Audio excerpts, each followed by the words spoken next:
ભાગીદારીમાં છે next session number 3. Already 2 session આપણે કમ્પ્લીટ કર્યા છે. નાઉ સેશન નંબર 3. શું કહે છે આપણે એમાં? તો કે મિહિર અને શ્યામ, બહુ સરસ પ્રશ્ન. મિહિર અને શ્યામ 80,000નું રોકાણ કર્યું બિઝનેસમાં. 1 વર્ષ પછી મિહિર 20,000 વધારાની રકમનું રોકાણ કરે છે અને શ્યામ 30,000નો ઉપાડ કરે છે. 2 વર્ષના અંતે 93,000નો નફો થાય છે. નફામાંથી શ્યામનો હિસ્સો જોઈ છે આપણે, શ્યામનો હિસ્સો. તો શું કરશો આને તમે? તો કે એક મિહિર છે, એક શ્યામ, 2 વર્ષનો ડેટા છે. પહેલા વર્ષે બંને લોકો 80,000 રૂપિયાના રોકાણથી ધંધો શરૂ કરે છે. બીજા વર્ષે શું થાય છે? મિહિર 20,000 વધારાનું રોકાણ કરે છે, એટલે બીજા વર્ષે મિહિરનું થઈ જશે 1 લાખ અને શ્યામ છે તે 30,000નો ઉપાડ કરી લે છે, એટલે બીજા વર્ષ માટે શ્યામના ફક્ત રહેશે 50,000. આ વર્ષમાં આપ્યો છે ડેટા, એટલે આપણે ઇન્ટુ 1 યર વાળો કોન્સેપ્ટ છે. એટલે જો મંથમાં આપ્યો હોય તો મંથ ગુણાવવા પડે. 3 મહિના 5 મહિના એવું કીધું હોત તો મહિના ગુણાવવા પડે. આમાં ડાયરેક્ટલી વર્ષ જ છે અને 2 વર્ષનો નફો આપણે શેર કરવો છે, તો એને વાર્ષિકમાં જ આપણે રાખીશું. તો આનું તમે જોવા જાઓ તો અહીંયા શું થઈ જશે? તો કે આનું 1 વર્ષનું રોકાણ આપણે એમ કહી શકીએ 1,80,000 થશે. સેમ અહીંયા કેટલું થઈ જશે? તો કે 1,30,000, રાઈટ ના? તો રેશિયો કેટલો થઈ ગયો? 18-13. તો 18-13માં તમારે જે કંઈ પણ નફો નુકસાન હોય તે વેચવું પડે. તો 93,000ને 18-13માં વેચવા માટે મેં તમને કીધું છે પહેલા એક ગુણોત્તરની કિંમત ઓરલી મનમાં વિચારીને શોધી લેવાની. એક ગુણોત્તર બરાબર 93,000 ભાગ્યા 31, એટલે કેટલા થઈ જશે? તો કે 3,000. એક ગુણોત્તરની કિંમત 3,000. લખવાનું નહીં એક્ઝામમાં, આ ખાલી અત્યારે તમને સમજાવવા માટે લખું છું, રાઈટ? તો 18-13 54. તો મિહિરનો હિસ્સો થઈ જશે 54,000. 13-13 39. તો શ્યામનો થઈ જશે 39. લખી લેજો.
ક્લિયર? કે છે આપણે બહુ સરસ પ્રશ્ન. આર, એસ અને ટી ભાગીદારીમાં પ્રવેશ કરે છે. આર મૂડીના 3જા ભાગનું યોગદાન આપે છે, મૂડીના 3જા ભાગનું. અને પહેલાનો એક સેશન હતો, મેં તમને તેમાં કીધું હતું કે કોઈ પણ અપૂર્ણાંક વાળો કોન્સેપ્ટ આપે તો છેદમાં 100 ગુણાવીને એક રકમ ધારીને પ્રશ્ન કરવો. તો અહીંયા આપણે કુલ મૂડી આપણે 300 લેશું. 100ની જગ્યાએ શું કરવા? કારણ કે આર છે તે કુલ મૂડીના 1/3નું રોકાણ કરે છે. આરનું રોકાણ કેટલું થઈ જશે? 100 રૂપિયા. આરનું રોકાણ થશે 100. હવે એસ અને ટીનું જોશું આપણે. તો હવે શું કહે છે? જ્યારે કે એસ એક સાથે આર અને ટી જેટલું યોગદાન કરે છે, એસ કેટલું યોગદાન કરે છે? એસ આર અને ટી ટુગેધર જેટલું કરે છે તેના જેટલું. એટલે કુલ 300 આપણે ધાર્યું હતું, તો આર અને ટી નું કુલ એસના બરાબર કરવું હોય તો શું કરવું પડે? આપણે બેયના 150 આપવા પડે ને. એટલે આર અને ટી નું ટુગેધર 150 થઈ જશે, એસ એકલાનું 150 થશે. તો એસનું થઈ ગયું 150. તો હવે ટીનું કેટલું થશે? 100 આરમાં ગયું, 150 એસમાં, તો remaining will be T, that is a 50. આનો રેશિયો થઈ જશે 2:3:1. તો આ રેશિયો મુજબ જે કંઈ પણ નફો નુકસાન આપેલું તે વેચી નાખવાનું. કેવી રીતે વેચશું? પાછો એમાં એક ગુણોત્તરની કિંમત મગજમાં ઓરલી શોધી લેવાની. 3 ને 2 5, 5 ને 1 6, તો 84,000 ને 6 વડે ભાંગો એટલે 14,000. તો 14,000 એક રેશિયોની કિંમત, તો 2 ની કેટલી થઈ જાય? 28,000. 3 ની તો કે 42,000 અને 1 ની તો કે 16 આવ્યું. 3 ને 2 5 ને 1 6. ચા પાણી પીને બેસતો જાઓ. વાંધો ના આવે, લખી લેજો.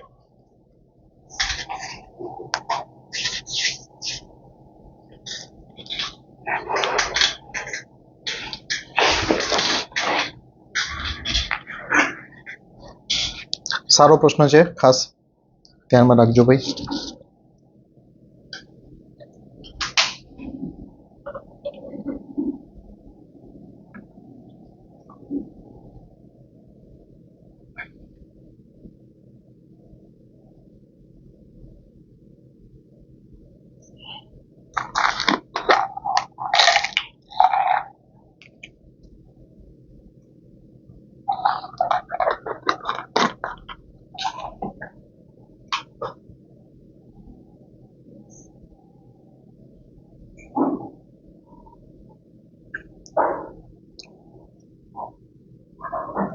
કોઈ ડાઉટ?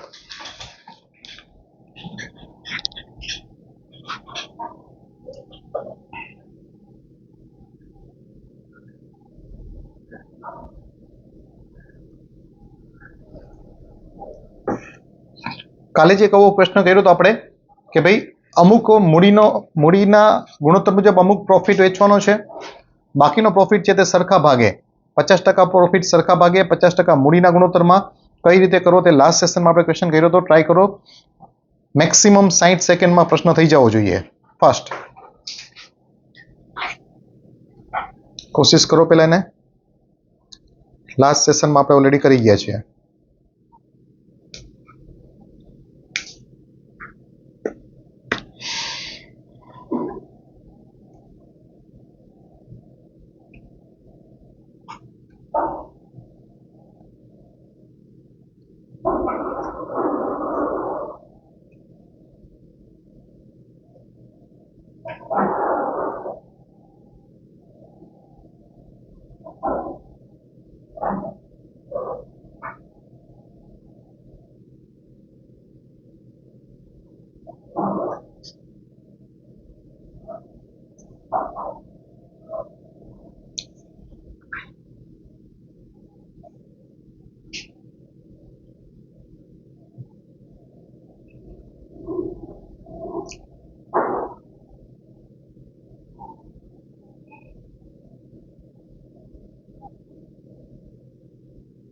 ક્લિયર છે?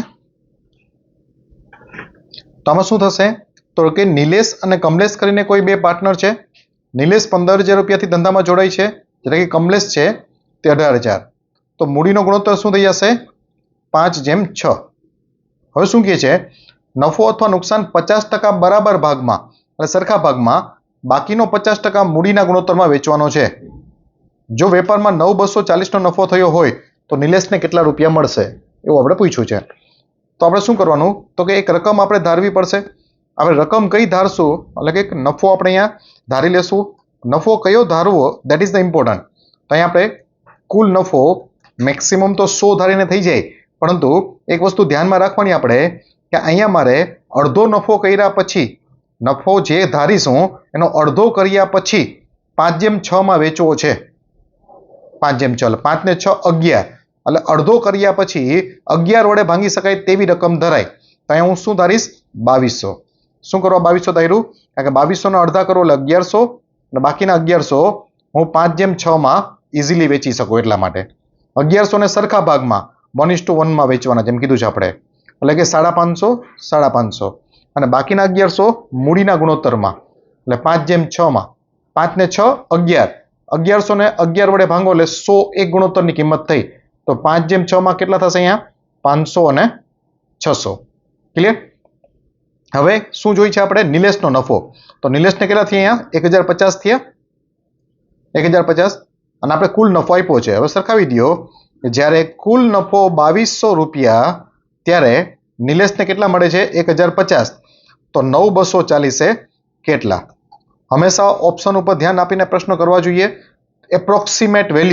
એપ્રોક્સિમેટ વેલ્યુની હેબિટ પાડો તમે કે ભાઈ અહીંયા તમે જોવા જાઓ તો ઓલમોસ્ટ જેટલા પણ કેન્ડિડેટ હશે આને સાદુરૂપ આપીને જ કરશે, એટલા માટેના સિલેક્શન અટકે છે. અહીંયા તમે જોવા જાઓ ઇઝીલી ખ્યાલ આવી જશે તમને. 2200 એપ્રોક્સિમેટલી અડધા કરતા ઓછો ફિગર છે, કારણ કે 2200 જો હું અડધા કરું ને તો 1100 થાય, પણ 1100 થી થોડુંક ઓછું છે. તો આપણે 9,240 અડધા કરતા થોડોક ઓછો જે જવાબ હોય તો 9,240 અડધા કેવી રીતે કરાય ઓરલી? 9,000 અડધા કરું તો 4500, 240 અડધા કરું તો 120, એટલે 4620 કરતા નાનો ઓપ્શન હોય કોઈ તરત 4620 થી થોડોક નાનો ઓપ્શન હોય તે આપણો જવાબ બની જશે. તો આ રીતે થોડુંક એપ્રોક્સિમેટ વેલ્યુ શોધી અને પ્રશ્નો કરવાની થોડી થોડી હેબિટ પાડવી જોઈએ તમારે. લખી લ્યો.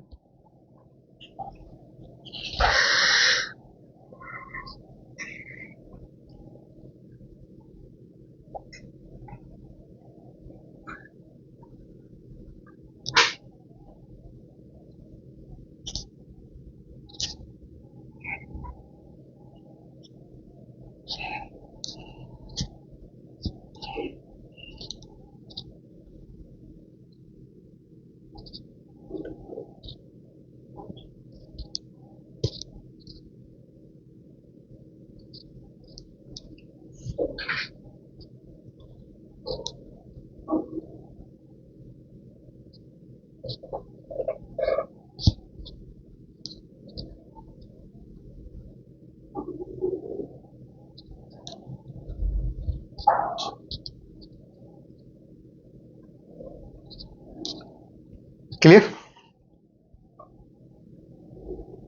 કોઈ ડાઉટ? કરો જો એ જ પ્રકારનો એક પ્રશ્ન છે, ટ્રાય કરો.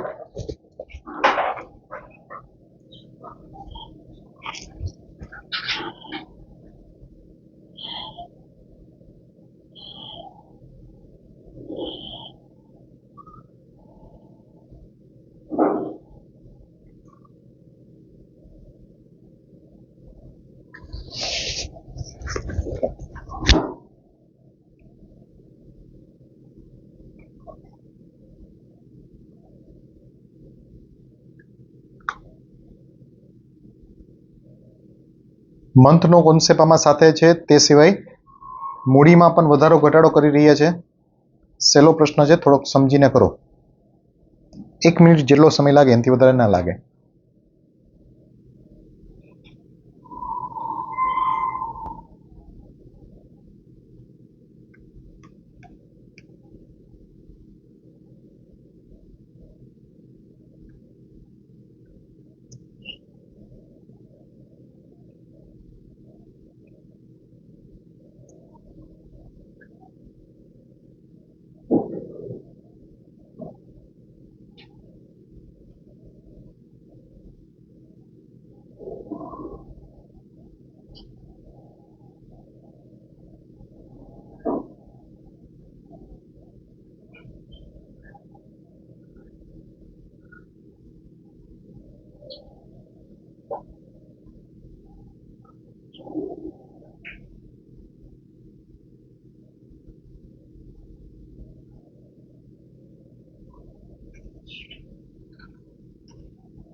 શું થશે આમાં? તો કે 3 પાર્ટનર છે, નિકુંજ, જીતેન્દ્ર અને સુરેશ. 5,000, 7,000 અને 6,000 નું રોકાણ કરે છે. 4 મહિના પછી નિકુંજ 1,000 રૂપિયા અને 6 મહિના પછી સુરેશ 2,000 વધુ રોકાણ કરે છે. 8 મહિના પછી જીતેન્દ્ર 2,000 નો ઉપાડ કરે છે. તો આમાં શું થશે? 4 મહિના પછી નિકુંજ 1,000 રૂપિયા વધુ લાવે છે. શરૂઆતમાં નિકુંજ 5,000 રૂપિયા લાવ્યો, તો આપણે એમ કહી શકીએ કે પહેલા 4 મહિનામાં 5,000 રૂપિયા લઈને આવ્યો હશે, પછી તેને 1,000 નું વધારાનું રોકાણ કર્યું એટલે 6,000 લાવ્યો બાકીના 8 મહિના માટે, કારણ કે કુલ 12 મહિના થાય ને. જીતેન્દ્રમાં સિચ્યુએશન શું છે? તો કે 7,000 છે પહેલા ઇનિશિયલી એનું રોકાણ, પછી તે 2,000 નો ઉપાડ કરે છે 8 મહિના પછી. તેનો મતલબ જીતેન્દ્રએ 8 મહિના સુધી 7,000 રાખ્યા હશે, પછી 2,000 નો ઉપાડ કરી લીધો, તો હવે 5,000 થઈ ગયા નેક્સ્ટ 4 મહિના માટે. સુરેશનું શું કહે છે? 6,000 રૂપિયા સુરેશ લઈને આવે છે. 6,000 રૂપિયા સુરેશમાં એમ કે છે 6 મહિના પછી સુરેશ 2,000 વધુ મૂડી લાવે છે, તો 6 મહિના સુધી 6,000, પછીના 6 મહિનામાં કેટલા થશે? તો કે 8,000 રૂપિયા. Like that. તો આનું વાર્ષિક રોકાણ કેટલું થઈ જશે? તો થોડાક ઓરલ કેલ્ક્યુલેશન કરવાનું મેં તમને કીધું છે. જો તમે ઓરલ કેલ્ક્યુલેશનની હેબિટ નહીં પાડો, ખાલી તમે ચેપ્ટર્સના પ્રશ્નો અને ચેપ્ટર શીખવા પર જ ફોકસ કરશો, તો સિલેક્શન હવે પોસિબલ થાય એવું નથી. ઓરલની હેબિટ તમારે પાડતું જવું પડશે. ખાસ ધ્યાન રાખજો. જેમ કે અહીંયા 5 ચોખ્ખું 20 અને 8 છક 48, તો 20 ને 48 ડાયરેક્ટલી 68,000 ડાયરેક્ટલી આપણે ખ્યાલ આવી જાય તો ડાયરેક્ટલી 68 લખવું જોઈએ. પણ તમારામાંથી ઘણા લોકો એવા હશે કે જેણે અહીંયા 20,000 લખાય છે, અહીંયા 48,000 લખાય છે, પછી બેયનો ટોટલ નીચે કર્યો હશે એટલે તમારી 5-10 સેકન્ડ ખોટી વેડફાઈ જાય. અહીંયા 7 8 56, 5 ચોક 20, 56 20 બધા લોકો કરી જ શકે 76, પણ આપણે હેબિટ છે દરેક વસ્તુને લખીને કરવાની. That is the main issue. 6 36, 8 6 48, 36 + 48 જો ડાયરેક્ટલી ના આવડે તો 36 + 48 માં 30 + 40 કરી લેવાય 70. 8 ને 6 14 એટલે 70 ને 14 84 લાઈક ધેટ. તો તમારો ટાઈમ બચે. બધામાંથી 3 0 કેન્સલ, બધાને 4 વડે ભાંગી નાખશો આપણે એટલે 17 19 21 આપણે ગુણોત્તર મળી જશે. જેમ બને એમ ઓછા સ્ટેપ્સ જોવું જોઈએ તમારે કે તમે કરેલા સ્ટેપ્સ અને અહીંયા જે કઈ સ્ટેપ થાય છે એમાં કેટલો વેરિયન્સ છે. હજી આમાંથી અમુક વસ્તુ તો હું લખું જ નહીં. એક્ઝામમાં જો હું પેપર દેવા ગયો હજી આમાંથી ઘણી વસ્તુ હું આમાં સ્કીપ કરી નાખું. ખાસ ધ્યાન રાખજો. હવે શું કહે છે 84,000 નો નફો છે તો જીતેન્દ્રને કેટલા રૂપિયા મળશે? જીતેન્દ્ર એટલે કે જીતેન્દ્રને કેટલા મળશે? તો 84,000 છે, જીતેન્દ્રનો ગુણોત્તર 19 અને કુલ ગુણોત્તર ટોટલ કેવી રીતે કરાય? 10 ને 10 20 ને 20 40, 7 ને 9 16 ને 1 17, 40 17 57. Is it clear? 19 23 57 3 વડે ભાગશું 3 દુ 6 8 23 24 2800 રૂપિયા.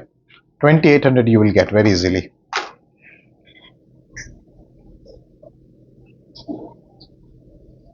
કર્યો ટોટલ ડાયરેક્ટ 68 76.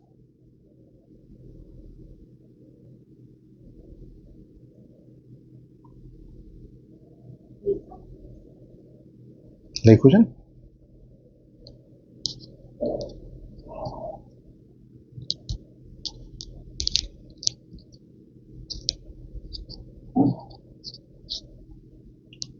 ઓરલ કેલ્ક્યુલેશનની હેબિટ તો જ પડશે કે તમે રોજ 15 મિનિટ એટલીસ્ટ ઓરલ સરવાળા બાદબાકી ગુણાકાર ઓરલ કરતા હો લખ્યા વગર, તો જ તમને ઓરલ કેલ્ક્યુલેશનની હેબિટ આવશે તમારામાં. બાકી સારામાં સારા કેન્ડિડેટ પણ એક વસ્તુ લખીને કરતા હોય એટલા માટે જેને આવડતું હોય એ પણ મેરિટમાં ઘણીવાર રહી જતા હોય, ખોટા સમય વેડફાઈ જાય.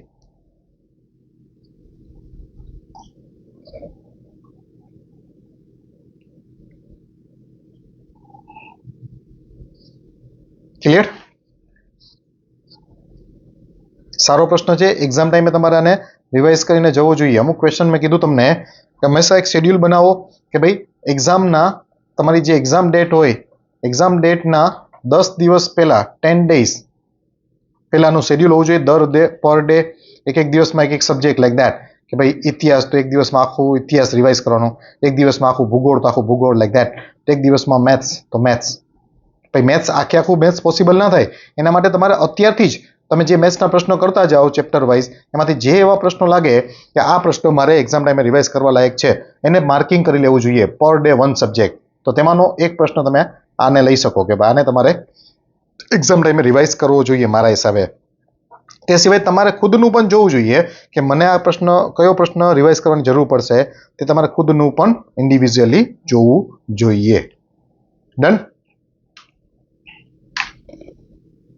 નોર્મલ ક્વેશ્ચન છે. શું કહે છે આપણે? એ અને બી ક્રમશઃ 2:3 ના ગુણોત્તરમાં ધંધામાં રોકાણ કરે છે. તેમણે કુલ નફાના 20% નફો દાન કરવાનું વિચાર્યું.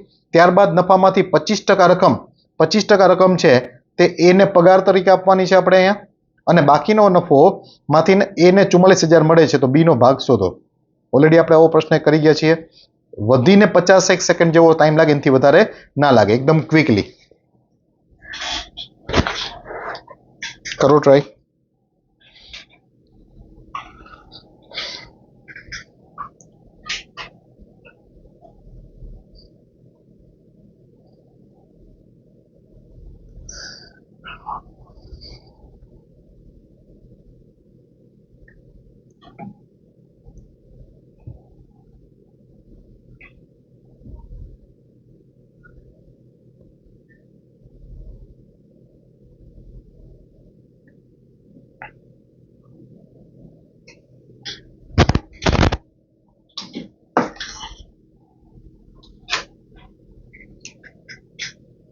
રેડી? બહુ જ ઇઝી પ્રશ્ન. ટકાવારી આપેલી હોય તો મેં તમને કીધું છે કે ક્યારેય પણ જો ટકાવારી આપેલી હોય તો 100 ધારીને પ્રશ્ન કરી શકો તમે. તો અહીંયા આપણે શું કરીશું તો કે કુલ નફો, આ પછી એક્ઝામમાં કુલ નફો લખવાનું ના હોય, ડાયરેક્ટ 100 જ લખવાનું હોય. સમજાય તમને એટલા માટે હું લખું છું અહીંયા. તેમાંથી કુલ નફામાંથી 20% દાન કરવાનું છે. તો આમાંથી 20% આપણે દાન કરી દઈશું, 20% દાન, તો બચશે કેટલું? 80. હવે જે બચ્યું 80 એમાંથી શું કહે છે? નફામાંથી 25% એને પગાર, આમાંથી 25% એને પગાર. તો 80 ના 25% એટલે 25% એટલે 1/4, 25% ને 1/4 કહેવાય, એટલે કે 20 રૂપિયા એને પગાર આપીશું, તો બચશે 60. હવે જે 60 છે તે એ અને બી વેચશે મૂડીના ગુણોત્તરમાં 2:3. 60 ને 2:3 માં કેવી રીતે વેચાય? 2 ને 3 5, 60 ભાગ્યા 5 એટલે 1 ગુણોત્તરની કિંમત કેટલી થઈ ગઈ? 12. તો 2 ગુણોત્તરની 24 અને 3 ગુણોત્તરની 36. આપણે અહીંયા પ્રશ્નમાં એ નો નફો આપ્યો તો બી નો નફો શોધવો છે, તો અહીંયા એને કેટલા મળશે? 24 રૂપિયા એક અને 20 રૂપિયા આગળ પગારના મળી ગયા છે, એટલે 44 કુલ મળશે. હવે સરખાવી દો, જ્યારે એને 44 મળે છે ત્યારે બી ને કેટલા મળે છે? 36. તો એને જ્યારે 44,000 મળે તો બી ને કેટલા મળશે? તો કે 36,000. આ બી એક સારો પ્રશ્ન છે. એક્ઝામમાં આ જે પ્રશ્ન તમારી સામે છે ઈ ટાઈપનો પ્રશ્ન, આમાં તો 2 વખત ટકાવારી આપી છે. તમારી એક્ઝામમાં જનરલી એક જ વખત ટકાવારી કોઈ માઇનસ કરવાવાળો પ્રશ્ન આવી શકે. ખાલી 20% દાન આપ્યું, તેના પછી તે લોકો 2:3 પ્રોફિટ વેચે છે, એવો પ્રશ્ન તમારે સામાન્ય આવી શકે. આમાં આપણે ડબલ ટકાવારી એવો આપ્યો છે, એટલે થોડીક હાઈ લેવલની તૈયારી કરવી જોઈએ, તો તમે કોઈ પણ એક્ઝામ ઇઝીલી ક્રેક કરી શકો. લખી લેજો.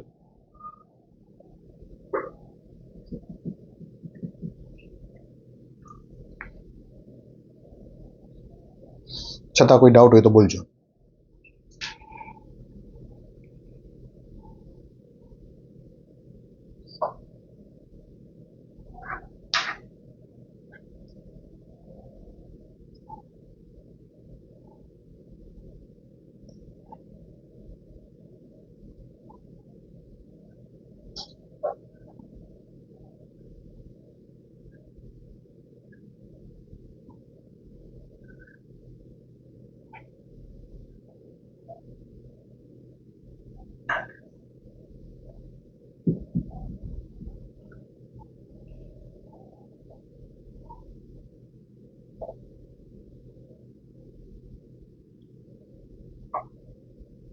ડન.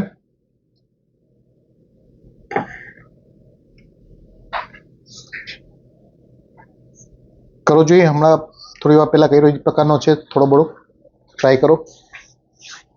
સારો પ્રશ્ન છે, એક્ઝામમાં આને પણ રિવાઇઝ કરવામાં માર્કિંગ રાખાય એના પર. સારો પ્રશ્ન છે. 1 મિનિટથી વધુ સમય ના લાગે. ટેક 1 મિનિટ 60 સેકન્ડ, મેક્સિમમ 60 સેકન્ડમાં પ્રશ્ન થઈ જશે એકદમ ક્વિકલી.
શું થશે આમાં?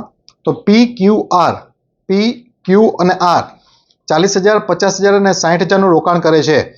તો સ્માર્ટ કેન્ડિડેટ હોય ને ડાયરેક્ટલી 4:5:6 લખે, અને એક નોર્મલ એવરેજ કેન્ડિડેટ હોય ને તેણે અહીંયા 40,000, 50,000, 60,000 લખ્યું હોય અને પછી 4:5:6 લખ્યું હોય, તેવા કેન્ડિડેટ જોવા મળે. એટલો ડિફરન્શિએટ. હવે એ તમે ડિફરન્શિએટ વિચારો ને, તેમાં 5 થી 7 સેકન્ડ તમારી બગડી જાય. તમે ખુદ ચેક કરો કે તમે શું કર્યું છે. You will get an idea about that. કે આ 40, 50 અને 60,000 લખ્યું હોય પછી 4:5:6 લખે. That is the main reason કે ઘણા એવા કેન્ડિડેટો કે જે તૈયાર હોય કેન્ડિડેટ, મતલબ કે સફિશિયન્ટ નોલેજ હોય એની પાસે, છતાં પણ મેરિટમાં રહી જતા હોય, કારણ કે એવા ફાલતુમાં ઘણા બધા સમય સ્પેન્ડ કરી દેતા હોય, એટલે પેપર પૂરું ના થાય અથવા તો સમય ઘટે છે એને લાસ્ટમાં. પી ધંધાના સંચાલન માટે 25% ભાગ આપવામાં આવશે એવું કીધું આપણે, 25%. બાકીનો નફો PQR તેના રોકાણ પ્રમાણે વેચશે તેવું કીધું. અને કહે છે આગળ પી ને ક્યુ અને આર ને મળે રકમ એના કરતાં 2000 ઓછા મળે છે.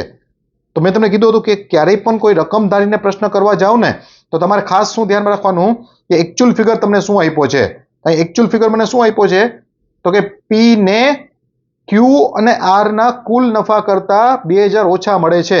તો હું એક રકમ ધારીને પી ને ક્યુ આર કરતા કેટલા ઓછા મળે તે શોધીશ પહેલા. તો અહીંયા આપણે શું કરશી, એક રકમ ધારી લેશું 100, કુલ નફો અહીંયા કારણ કે ટકાવારી છે, કુલ નફો 25% પગારનો આપવાનો છે પી ને પગાર 25%, એટલે કે 25 રૂપિયા, બચ્યા 75. હવે આ ગુણોત્તરમાં વેચશે.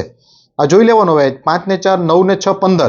શું 15 વડે આ 75 ને હું ભાંગી શકીશ તો કે હા, તો કંઈ વાંધો નથી. પણ જો દશાંશમાં આવે તો 100 પછી મેં તમને કીધું છે સીધું 400 ધારો, 400 પછી 1000, 1000 પછી 10,000, લાઈક ધેટ. તો અહીંયા તો આપણે ભાંગી શકીએ છીએ, એટલે આપણે ચેન્જ કરવાની જરૂર નથી. તો અહીંયા 5 ને 4 9 ને 6 15, 75 ને 15 વડે ભાંગીએ એટલે કે 5. તો એક ગુણોત્તરની કિંમત 5 મળી, તો 4 ગુણોત્તરની 20, 5 ગુણોત્તરની 25, 6 ગુણોત્તરની 30. તો અને આગળ પી ને કેટલા મળ્યા છે 25 રૂપિયા, કુલ કેટલા થઈ ગયા 45. ક્યુ અને આર ના કુલ કેટલા થઈ ગયા 55. તો અહીંયા કેટલા ઓછા મળ્યા પી ને ઓછા કેટલા મળશે અહીંયા 10 રૂપિયા. શું કરો 10 રૂપિયા પી નો ઓછો જો શોધો આપણે, કારણ કે પ્રશ્નમાં આપણે એ જ આપ્યું છે કે પી ને ક્યુ અને આર ના કુલ નફા કરતા 2000 ઓછા મળે છે.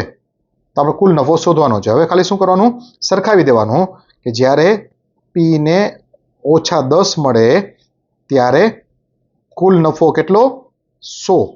તો જ્યારે 2000 ઓછા મળે તો કુલ નફો કેટલો. ક્લિયર?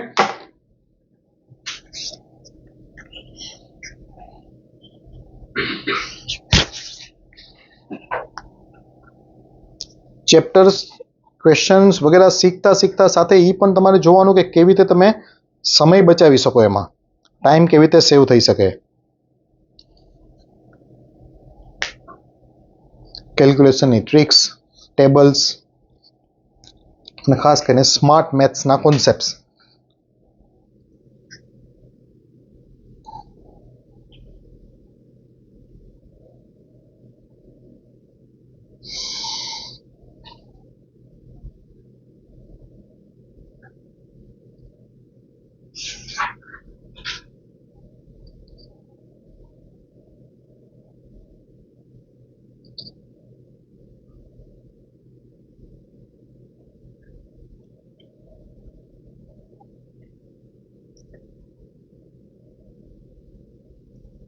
ઠીક છે.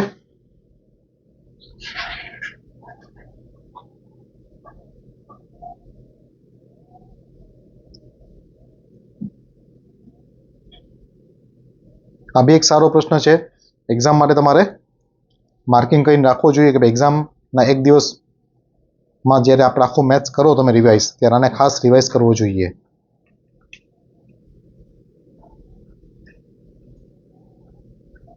શું કહે છે આપણે આમાં, થોડોક હાઈ લેવલનો પ્રશ્ન છે, બધાએ કરવાની જરૂર નથી, જેને મેથ્સ થોડુંક સારું હોય તે કરે, બાકી આને તમે સ્કીપ કરી શકો. ગુજરાત ગવર્મેન્ટમાં આ લેવલનો પ્રશ્ન જનરલી જોવા ના મળતો હોય.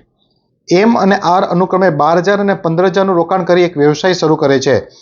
એમ અને આર 12,000 અને 15,000નું રોકાણ કરીને એક વ્યવસાય શરૂ કરે છે એવું કીધું આપણે. ક્યુ કેટલુંક રોકાણ કરીને તેમની સાથે જોડાય છે, કેટલું રોકાણ કરે છે ક્યુ એ આપણે ખબર નથી, X રૂપિયા ફોર એક્ઝામ્પલ.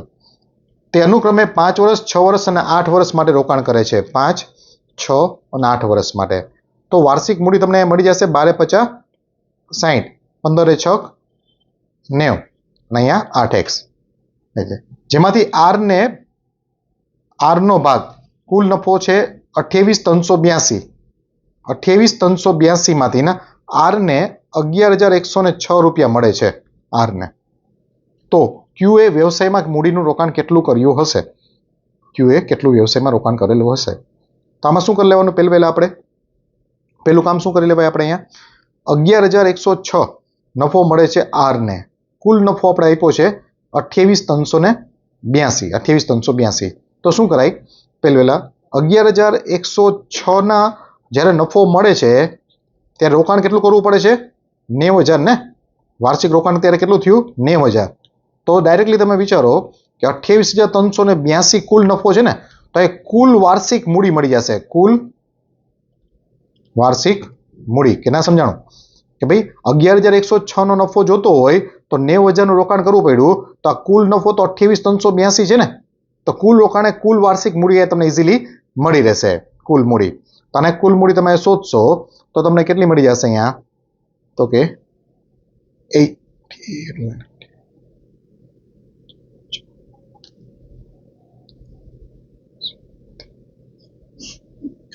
32 230 અને સાદુરૂપ આપશો એટલે તમને મળી જશે. હવે આને 230 થયા એનો મતલબ શું થશે, અહીંયા 60 છે, અહીંયા 90 છે, એટલે 1.5 લાખ થયા. તો અહીંયા કેટલા થવા જોઈએ, હવે અહીંયા કુલ મળશે તમને 230 અને સાદુરૂપ આપશો એટલે, તો અહીંયા 60 આવી ગયા, અહીંયા 90 આવી ગયા, 1.5 લાખ થઈ ગયા. તો અહીંયા કેટલા આવવા જોઈએ, 80,000. તો 8x ની કિંમત 80,000 મળી કહેવાય ને. તો x બરાબર શું થશે, x બરાબર 10,000. ક્યુ નું રોકાણ કેટલું હશે, 10,000. જેનું મેથ્સ થોડુંક વીક હોય તે આ પ્રશ્નને સ્કીપ કરી શકે. ક્લિયર? આજ માટે એટલું રાખશી.